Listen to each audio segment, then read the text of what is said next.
waxaan dhammaantiin dhegaystayaal ku soo dhawaada sheekafneedan xiisaha badan ee uu qoray Ibrahim Yusuf Ahmed Ibrahim Hood waxaana idin soo jeedinaya anigoo Cabdidaahir Garaada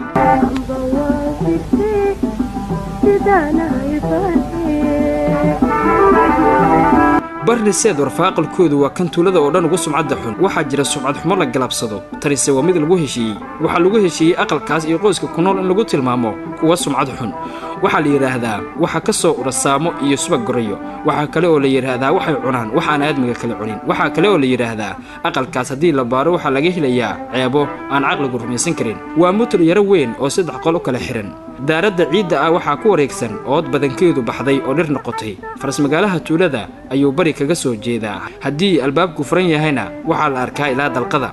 isaga oo ah aqalka tuulada ugu sumcadda liita haddana goor iyo ayaan ragga oo dhami xaggiisa ayay wada eegayaan waa la isla og yahay maalin walba meelo kadinka ku quman in ogaan loo fariisto laakiin danta halka loo fariisto la islama qiro qoyska degan qof aan ahayn oo weligii aqalka fooda galiye lama sheegin haddana eegmada lagama daayo waa tuulo yar oo gobolku mar u wada dhaco waaguna mar u wada bariyo qof waliba waxa uu ku seexdo iyo waxa uu ku soo tooso waa la wada og yahay waa dad yar oo iswada yaqaan laakiin qoyska reer seed warfaa waa kan kaliya ee aan la ogeyn waxa uu ku seexdo kuna soo tooso waa qoyska kaliya ee aan la malayn karin waxa calooshiisa ku jira barni seed warfaa maanta waa 18 jir nafle la qurux ah gabi waa lagu sheegay laakiin dunida laguma arag lagumana maqal iyada oo aad u yar ayaa xaqiiqadaas la wada qiray 9 jir bay ahayd maalintii gole rag waaweyn fadhiyaan ay soo hormartay dabadeed nin rag kamida afkiisa laga maqlay furq ku dil maxay qurux la soo kacaysaa waa la wada qoslay waayo hadalku kama duwanayn mid lagu yiri ceesaan ama sabeen ma aha amaan loo qooro qoyska sumcadda xun quruxda iyo wanaaga kale ee barniseed waxa loo arkaa wax ku qasaaroway meel qaldan sida roob beer looga baahnaa oo bad ku daay hase yeeshee weedhaas habaarka iyo amaanta iskugu dhafan waxa ay noqotay hal hays muuqa barniseed ku lamaanan furq ku dil qurux badana ragga inta ay halka yurarsadaan sida xoolo horan xagga mutulka indhaha u wada jeediya waxa ku jira warsamo geedi oo ah 19 jir isaga iyo qoyskooda la qadariyo jacaylka ay isaga iyo barniseed isku qabaan cidna kama qarsoona waxaase loo arkaa jacayl xaraan ah oo aan banaanayn ama haboonayn hadii uu jacaylku yahay wax ilaahay dadka qalbiga ugu rido ka barniseed dadka ugama duwana cudur sheedaan qalbi miskiin ku tuuray hadii ay quruxda iyo wanaagu kamid yihiin shuruudaha jacaylku ka beermo iyada teedu isla marka la qirsan yahay ayaa la inkirsan yahay waxa loo arkaa qurux iyo wanaag aan la mid ahayn kan dabiiciga ah ee dadka lagu jeclaado sida kan lagu tilmaamo noolaha kale iyo waxyaabaha aan nooleen warsamo geedi iyo barniseed waxa ay garaadsadeen iyagoo isjecel midkoodna ma garan karo dareenka wanaagsan ee uu kan kale u hayaa goortii iyo sidii uu ku bilaawmay laakiin maragaas oo jireenka ay markii ay weynaadeen garta waxba kama bedelin haddii awal jaceylkooda la moodayay caruurnimo maanta waa la xisaabtamaya oo waxa laga sugayaa in ay dhowraan xeerarka adag ee dhaqanka warsame markii uu ku baraarugay qosolka qoorsiga leh ee qeyrkii ayuu ku qancay ceebta iyo magac xumadu inay u jiraan inta ay barniseed u jirto haddii uu ku guuleystay inuu jirkiisa iyo keeda kala fogeeyo weligii kuma guuleysan inuu naftiisa ka fogeeyo run ahaantii naftiisu teeda ayayba kamid ahayd barni aabaheed seed warfaa waa 45 jir laf iyo xoog loo dhameeyay waxa uu caan ku yahay oo muddo dheer degmada oo dhan u haystay lagdanta orodka iyo toogashada taa ka sokow kaligii ayaa tuulada u qaabilsan xirfadda kabaturista waa nin furfuran oo bulshay ah dadka caayda iyo cadaadiska badan la kulma qaarkood waa ay jabaan oo waxa ku dhaca cuqdad iyo daciifnimo nafsadeed gunnimada ayna qaayibaan qaarkoodna waa ay ku dhismaan oo waxa ay ka qaadan adeeg seed warfaa waxa uu ahaa nuucan dambe subaxdii uu tallaabo qaado ilaa maanta naftiisa waxa la dhacayay nabarro aan turid lahayn oo uu qof jilicsanay ku daaduumi lahaa isaga se waxa ay ka dhigtay birlab aan wax karayaa jirin ninka erey qaloocan ku yiraahda 10 erey oo qaloocan oo kala daran ayuu ku gagabiyaa ninka mar hoos u eegana 10 jeer ayuu hoos u eegaa nin waliba isaga oo og inuu san seed warfaa si kale u liicin karin ayuu heebtiisa in uga dhigaa intaas ayaa lagu mintidaa oo la iskaga celiya goor walba dadka uu u shaqeynayo iyo qaar kale oo isoo sheeko iyo xifaalo doontay ayaa agtiisa dhooban waqtigana mar waliba weerar iyo weerar calis laguma dilo inta badan waxa laga dhageystaa sheekooyinka waaye aragnimada leh ee ka soo burqanaya waxa uu jecel yahay inuu ka sheekeeyo xusuus farxad iyo xanuun bale oo ugaarsi ku saabsan tusaale ahaan afkiisa lagama jeesto marka uu ka sheekeynayo guuldaradii labada goodir mar iyo laba in ka badan ayuu taa ka sheekeeyey waayo naftiisa ayuu ugu tacsiyeeyaa waxa uu ku bilaabaa sidan afadu waa fool 4-7 jirka ugu weyn yahana way ag yaxoobaan waa abaar baan oo wax afka la geliyana lama hayo wax beerkiisa bahal calaliyana waxa ii daaqa qaalin weyd ah oo aan ilmaha xamaamada ugu qaado ma isaga ayaad u qashaa maya ee caawaqdooda ku seexi barina qoriga xun ee ustarka ah ee ay xabadda keli ahi ku hadhay keynta kula jarmaad haa waxa ku hadhay xabad aan ku ilaalinayo waayo bunduq aan rasaas lahayni dogob xaabo ah kama duwana oo dhangad baa lagaga furan karaa dhulku ma ugaad badna dadaalse laguma qado salaadii hore intii aan nin iyo geed la kala garan ayaan qaalinkii heryo fudud iyo 2 yeelood garbaha u saaray lana dhaqaaqay laantii ay dabayl ruuxdaba wax aan dhaayaha la raaco dhawaqii baxaba dhigta u dhigo dhulkuna raadbaka uu ka dambeeyo dul joogsado goor ay tahay maalin weyn waa kuwan 2 goodir oo geed wada daaqaya rag waa damaaciye wax aan qoondeystay labadaba in aan xabad ku wada dilo way dhacdaa oo mar horeba 2 saryan baan toogasho kali ah ku wada dilay waliba goodirku sida biciidka uma fiijigna sidii baan yeelay oo intaan u dhawaada suryo ay isku beegan yihiin ka wada shiishay bow mise wallaahi labadiiba way iskaga baxday markiiba kiisoka intuu qalab rogtay ayuu geesaha barkaday kii kalena intuu wareeray oo mar badhan isu qaaday ayuu markii uu i arkay dhanka kale u booday degdeg ayaan kii dhulka yaalay goorac ugu jiiday oo kii kale ka daba orday meeshu waa xas jiq ah markii aan bidhaantiisa waayeyna raadkii ayaan cagta saaray shaki kama qabo in xabaddu ay saableeda ka ruubatay cawska iyo laamaha uu jiirayo dhiig ayuu ku duugayaa ma foga goorta aad isaga oo itaal u run sheegay oo hortaada yaalla arki doontaa ayaan ku niyadsamahay wax aan ordo oo raadka eryaba guushii aan gacanta la tiigsanayay mar keliya ayay guuldarro noqotay gelid dhan baan ordayaa qoraxdii galab ayay u hoobatay dabadeed harraad iyo daal ayaa la dirgan waayey dani waxa ay tidhi dib isaga noqo oo kii kuu dilla habeenka ka gaadh gabaldhac baan aniga oo geeri iyo nolol u dhexeeya bartii uu goodurka ii yaallay ku soo baxay mise meeshuba meeshii ma aha siigada duulaysa iyo dagaalka ka socda waxa aad mooddaa goob 2 qabiilo oo doqomahii isku galeen dhirta geed walba waxaa saaran 10 gorgor oo qaarkood bilaabay inay dheelmadaan halkii aan goodirka kaga tegay waxa filigsan lafo habaas leh oo ay dhowr tuka sii feenanayaan war ileen ciil iyo calool xumo uma dhimatid siad warfaa isaga oo 24 jir ah markii uu guurdoon noqday hablaha deegaanka oo dhan 3 kaliya ayuu kala doorasho u lahaa boqolaalka kale iyo isagu waxa ay kala ahaayeen sida geela iyo idaha hase yeeshee doorashadii 3 ku koobneed ayuu alle u barakeeyey oo waxa uu calfaday dhudi oo uu ku baraaray taas oo maanta u haysa 6 caruur ah oo caafimaadkoodu tam yahay siad warfaa mood iyo nool weligii wax aan muruqiisa iyo maskaxdiisa ka soo shiilmin ma dhadhamin mana yeelan ooridiisa iyo ubadkiisa 4 xilli ee sanadkaba iyo goor walba waxa ka muuqda daryeel iyo dufan isla markaas aqal badan oo sharaf loo hayo habeeno badan dab lagama shido waxa u dareerta xeen yar oo ari ah wuxuu og yahay si walba in uu uga nolol wanaagsan yahay qoysas kadin geel ah iyo tirooyin ari ah dareersada muddadiiba mar buu qorigiisa ustarka ah qaata oo keenta ka soo disha goodir ama biciid dibtaag ama cool amaba goronyo marnaba ubadkiisa oon duxle uma waayo subaga goroyada ee urtiisa qoyska lagu yeeso seed warfaa waxa uu hubaa in ay tahay dawada ugu waxtarsan ee ubadkiisa cudurrada ka difaacda duumo qaaxo qiiq dheer hargab iyo afooyinka la mid ka ah ee ay caruurta tuuliyadu goorba u daadato qaarna u dhintaan cudurradaasi isaga mininkiisa ma soo galaan keenacadu caruurtiisa inay qaninto iska daayo korkoodaba kuma joogsato dadka beesha wax ka maas ah cagta ugu jira intooda badani waxa ay ka soo baxeen 2 gacmood ee seed warfaa iyo inamadiisa ee uu ka ugu weyn gugan 20 jirsaday kabatoolanimadu ma aha xirfad oo dhaqaale kala soo baxo oo kaliya ma aha dhaqan awooway oo uu sii wada kaliya waxayse u tahay farshaxan iyo fanaannimo ay naftiisa caashiqday oo ay ku raaxaysato marka saan weyn oo agtiisa duuban marba sar uu calaamadiyay mindiil af badan kaga soo jeexo uu u sii jaangooyo una ekeeyo raad qof oo mid kale iyo mid saddexaad sidii si lamid ah u qaabeeyo dushana isaga wada nabo oo kabatali iyo suun dhuuban qaato oo 3 saro tolan ku wareejiyo oo suuma yara balbalaan sarihii uu isku dhishay dusha kaga xiro musbaarna ugu qodbo oo uu cirib iyaduna dhowr sarood ah gunta dambe kaga fariisiyo oo suun dambeed gadaal kaga wareejiyo oo sidii uu ilmo u dhalay cabaar marba dhaban ka daawado oo uu ajicaga dilooda cagaha ugu jufo farxadda iyo liibaanta uu ka helo ma jiraan wax kale oo uu ka helaa run ahaantii markaas lacagta ustagale ee loo soo taago kama fikiro shaqaalana hayaanigu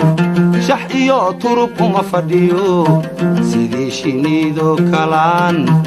نجدو لشاهيد يا بني موشار وما ستو مريضو شرفتي وعن شريعة الدين تيو دلكيغان كشوبيا waa duur kulul oo ay qorraxda iyada oo qaawan cirka bartankiisa dangiigto geedku waa jinan weyn oo cufan caleentuna aad u hadoodishay hoostiisa waxa hal caqabo ka sii dhigay ciid rayska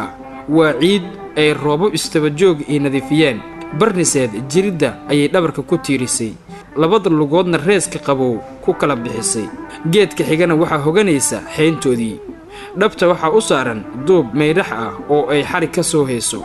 cod ay raali ka tahay ayay ku qaadaysaa heeso ciyaareed cusub oo degmada laga tiriyay heesaha ay qaadayso iyo meedhaxda ay soo heeso midna kuma baraarugsana oo waxa ay ku maqan tahay duni kale laba dareen oo cadow isku ah ayaa nafteeda ku lagdamaya wajigeeda ayuu dagaalkaasi ka muuqdaa mar way muusoonaysaa marna way qoomameynaysaa dhalanteeda ay dhex mushaaxaysay waxaa ka dhabqiyey 9 jir geedka gadaal ka soo galay ayaan liwaad naga nixisay waa la isa soo muujiyaa adigu fulaysanida maxaad ka baqaysaa ma waxaad ka timi tuulada haa yaa joogay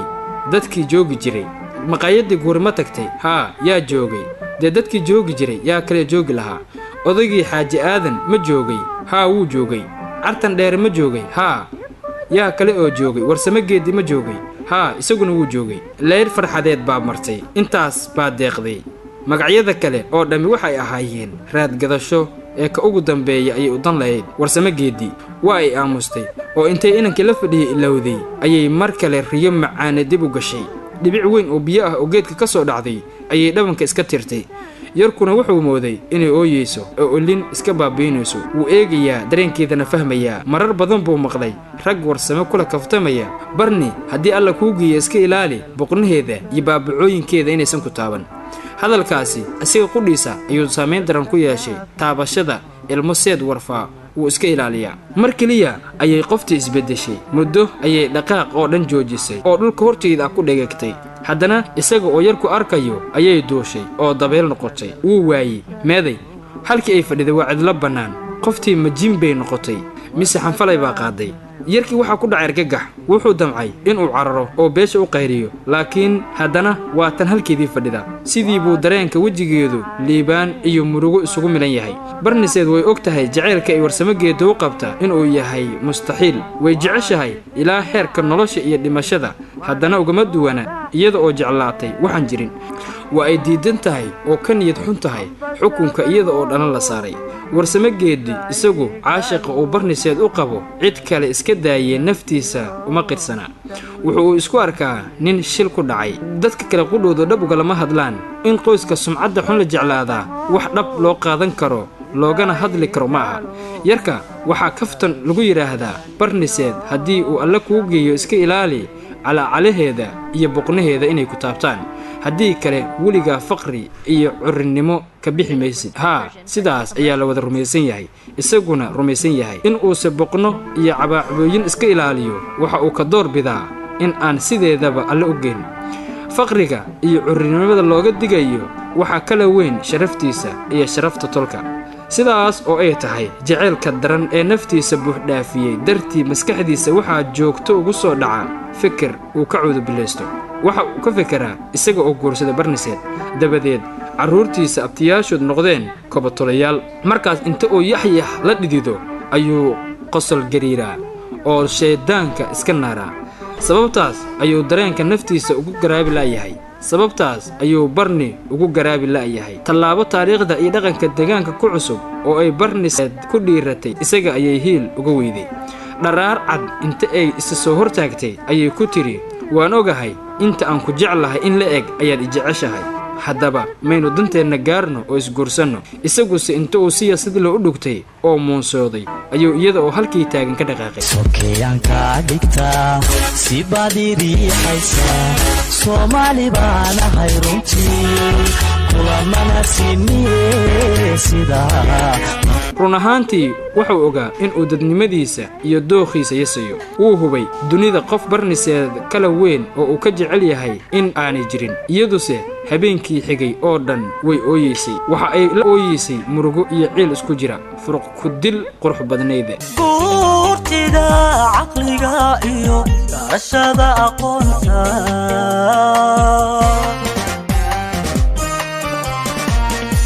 jacayl hadduu yahay kuma yahay qofkii gabay amisaan gardaranahay amisaan waan gardaranahay amisaan gardaranahay amisaan waan gardaranahay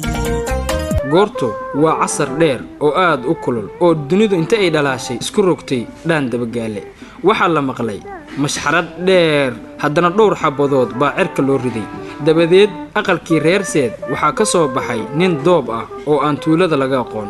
waxaa ka soo daba baxay barni oo dhar cusub gashan waa ay ooyeysaa kor iyo hoosba waa ay u ooyeysaa caloosha iyo indhahaba waa ay ka ooyeysaa ilaa saaka aqalkooda ayay ka dhex barooranaysay iminkase baroortii waa ay ka daashay oo waxaa ku hadhay hiinraag iyo ilin dhabannada qulqulaysa tallaabada dirqi ayay u qaadaysaa waayo waa la riixayaa dad door ah baa cabbaar sii galbiyey dadka sagootiyey waxaa ku jiray ayaan leh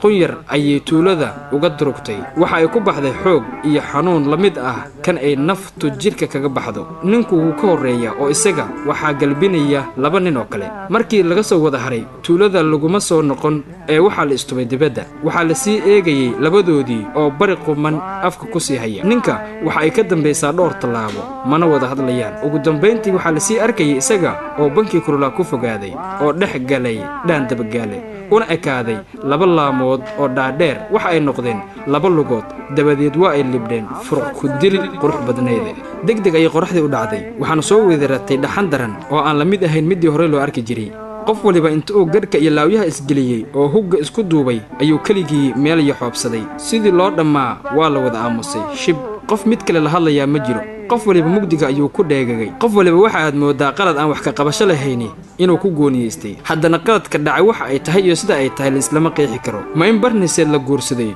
oo dhul kale lala aaday baa maya caqligal ma aha maxaan caqligal ahayn ma in aanay dhicin mase inay masiibo tahay maxaan dhicin maxaase masiibo ah weydiimaha caloosha wareegaya afka kama soo baxayaan waxba la islama qirsana ee qof waliba isaga ayay u gaar tahay sida uu jaceylkeedu qof waliba gaar ugu ahaa furuq ku dil qurux badnayda dad badan baa isku raacay habeenkaasi in aanu dhaxan badnayn keliya ee uu xitaa habeenada kale ka dheeraa sida uu waagu u soo raagay waxba la moodayay in aan qorrax dambe soo bixi doonin wadaadka masjidka habeenkaas eedaanka salaada maqrib iyo kii cishe labadaba wuu ilaaway maalmo kadib baa la isku khilaafay labada salaadood in la dukado iyo in kale galabtaas kulul naftii sida xoogga leh tuulada uga baxday dib uguma soo noqon naf baxday sooma noqoto farxad kaftan iyo qosol maalintaas baa tuulada ugu dambaysay indhihii badnaa ee aqalka sumcadda xun eegi jiray maalintaas baa meel ay wadajir u eegaan ugu dambaysay furuq ku dil qurux badnayda guri haddii aan lagu nooleen wuu cimri degdegaa oo dhaqso u daataa mutulkii reer seed warfaa iyo cariiskii kabaha lagu tuli jiray baryahan waxay ugu yihiin hambo duni la rogay ka soo hartay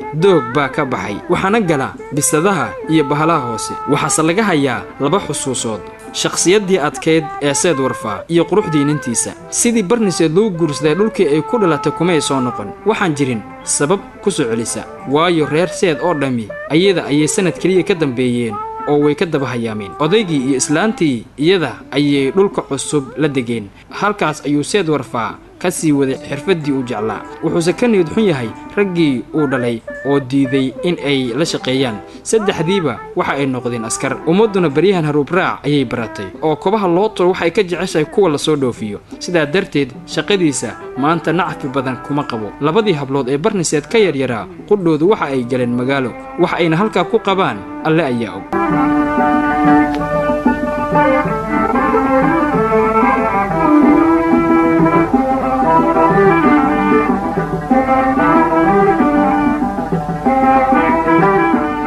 dharaartii ee tuulada naftu ka baxday waxaa laga joogaa 12 sano ayaan leh waxa uu baabuur kaga soo degay tuulo aanu u socon hase yeeshee safarku la maray wuu sii qorshaystay inuu ku dego waxa uu sidaa xalwad iyo nacnac waa galab albaab loox ah oo ay saboolnimo ka muuqato ayuu garaacay waxaana ka furtay canug qiyaastii 11 jir ah oo aad u qurux badan aad u faraxsan hase yeeshee aradan waxa ay ku dhex jirtaa kurdad duug ah oo farqiye leh waxa uu weydiiyey magaceeda waxayna ugu sheegtay ladan furuq ku dil maxay qurux la soo kacaysaa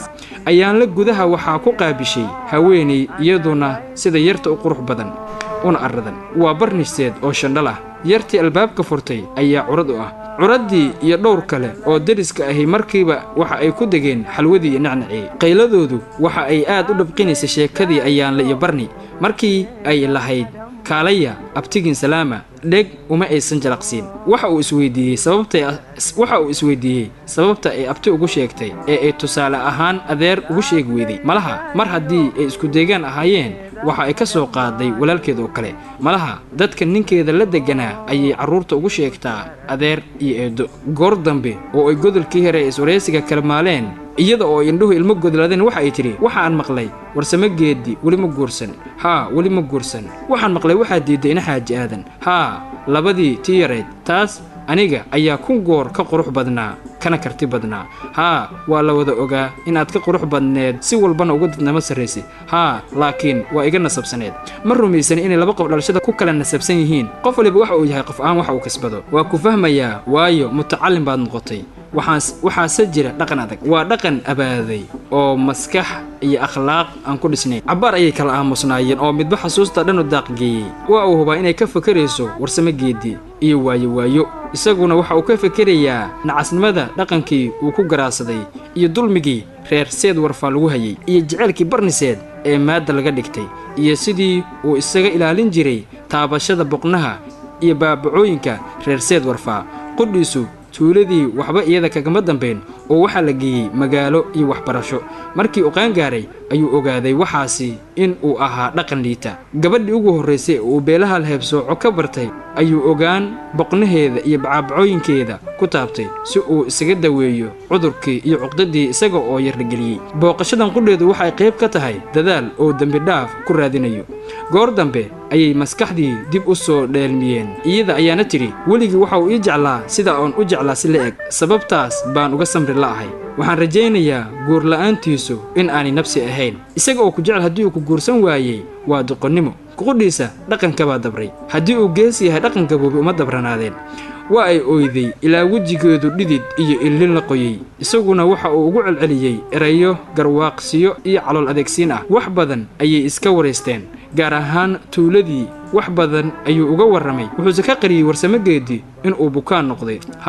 uma sheegin sidii iyada loo guursaday ninkaasi waxa uu noqday qof maahsan oo aan la garanayn xiskiisu inuu dhan yahay iyo inuu dhiman yahay mooyi sababta uu sidaa uga qariyey malaha waxa uu diidanaa sawirka ay xusuusta ka daawanayso inuu ka jeexjeexo markii uu barni ka soo baxay aqalka hortiisa waxa uu ku sii maray yaryarkeedii iyo kuwo kale oo wada ciyaaraya waxa uu ku fakarayay aayahooda iyo dhaqankoodu inuu ka duwanaan doono kii ay barniseed iyo warsamageeda ku dhex barbaareen